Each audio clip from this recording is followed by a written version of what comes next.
자, 그리고 저는 마케터가 아닌데 그냥 페이스북 운영자였다고 했잖아요. 근데 저 이제 페이스북 광고 문의가 되게 많이 왔었어요. 그 당시에.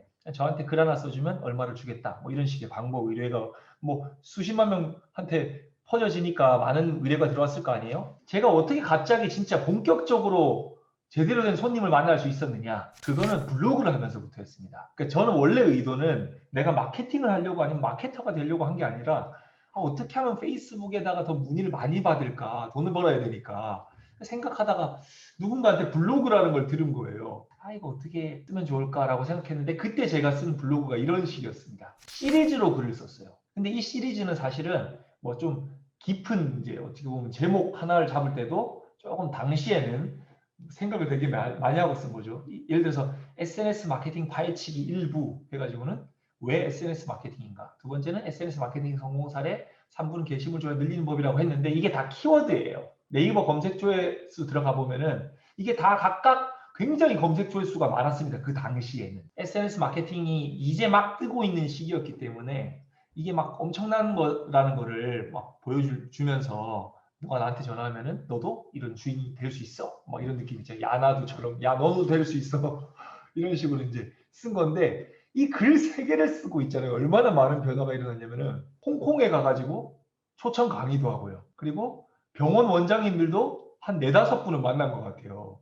근데 진짜 지금 생각해봐도 정말 겁도 없었습니다. 근데 이제 중간에 잠깐 이런 얘기를 하고 싶어요. 왜 시리즈로 글을 써야 되냐면요. 시리즈로 글을 써야 상대방은 그 사람에 대해서 권위감을 느낍니다. 제가 책을 썼잖아요.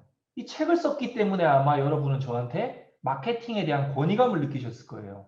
제가 말을 하니까 아, 이 사람은 그래도 책 한 권을 쓴 사람이니까 그래도 좀 마케팅 쪽에 전문성이 있을 거야 라고 느끼시잖아요. 근데 이제는 온라인 시대고 누구나 다 할 수 있는 여러분 다 페이스북하고 인스타그램 하시잖아요.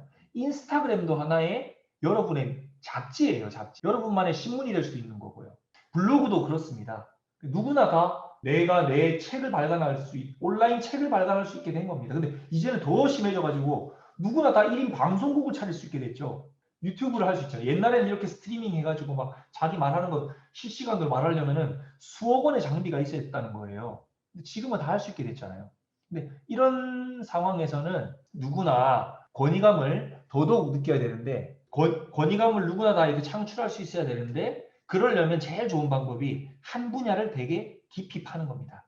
시리즈로 써주는 게 되게 중요해요. 여러분이 만약에 뭐 요리를 하시는 분이면 내가 최신 요리 전문가면 계속 최신 요리에 대해서 글을 꾸준히 점점 깊게 누구는 예를 들면 김치찌개 레시피만 올리고 말았다면 좋은 김치 고르는 거 한국 김치와 무슨 김치 차이 미국에서의 어떤 간과 한국에서의 간의 차이 뭐 이런 거 다 얘기해 보는 거예요. 그래야 전문가로 느낄 수 있다는 거죠. 나한테 전화 주셨던 분도 이렇게 글을 내가 시리즈로 1부, 2부, 3부, 막 4부 이런 식으로 쓰니까 저 사람 한 주제에 대해서 10개 막 이렇게 쓸 수 있는 걸 보니까 전문성이 굉장히 있겠구나라고 자기도 모르게 느낀 거거든요. 그래서 블로그들 많이 하시는데 그냥 처음에는 습관 들이기 수준에서 1일에 1포스팅만 하시지만 점점 주제가 정해져야 되고 그 주제에 대해서 점점 딥하게 내용을 써줘야 이제 내가 상대방의 나의 글을 읽는 사람들에게 권위감을 심어줄 수 있다는 거고요. 그리고 또 하나는 내가 진짜 권위감을 실으려면 지식 전달자가 되면 안 돼요. 이게 참 어려운 말인데 어떤 분도 이렇게 써요. 내가 오늘 책을 읽었다. 책을 읽었다고 하면서 뭐 이승민의 마케팅 때문에 고민입니다를 읽었습니다. 그 사람 뭐 이런 내용을 얘기했고 또 이런 내용에서 내가 공감을 했다. 와 정말 좋은 책이었다. 이렇게 해주면 저한테는 참 고맙죠. 근데 그거는 지식 전달자가 되면 그런 글은 힘이 없어요. 이제 반대의 얘기를 한번 해볼게요. 힘있게 글 쓰는 방법을. 예를 들면 이런 거죠. SNS 마케팅 파헤치기라고 썼을 때 자료를 제 자료를 쓰는 겁니다. 이게 참 중요한 거예요. SNS 마케팅이 굉장히 중요합니다. 최근에 제가 한 페이스북 광고 내용을 한번 보여드릴게요. 보시면은 이렇게 제가 실제로 막 만들었던 컨텐츠를 보여주면서 이게 몇만 명한테 도달됐는지 막 100만 명한테 도달된 거 딱 캡처해놓고 제가 최근에 한 사례입니다. 그리고 제가 공동구매했던 거 딱 보여주면서 SNS 마케팅을 통해서 이런 식으로 제가 했고 또 내가 사진을 보여주면서 내가 컨설팅하고 있는 장면들을 보여주면서 이런 식으로 설명하면은 그 글을 보는 사람은 아 진짜 권위감을 느끼는데 다른 사람이 했던 내용들을 탁탁탁 소개만 계속 해주면서 이게 중요하다고 해요. 여러분 SNS 마케팅이 참 중요하다고 해요. 라고 말하면은 말의 힘이 갑자기 확 약해지죠. 그런 것처럼 내 자료를 잘 활용해야 됩니다. 그래서 습관을 뭘 들여야 되냐면 어디 가서 무언가를 하든지 간에 이제는 사진을 찍어놔야 돼요. 그리고 카톡을 막 주고받으면서 나한테 고맙다고 말하고 막 칭찬을 받은 거 있으면 다 카톡 캡처를 해놔야 됩니다. 그런 게 다 강의 자료로 쓰여요. 아까 좀 전에 제가 어디 어학원 원장님이 나한테 보여준 그런 등대 캡처해놨잖아요. 그런 식으로 뭔가 있어야 나를 어필할 때 활용할 수 있는 그 재료들이 많거든요. 요리도 여러분들 다 요리하시잖아요.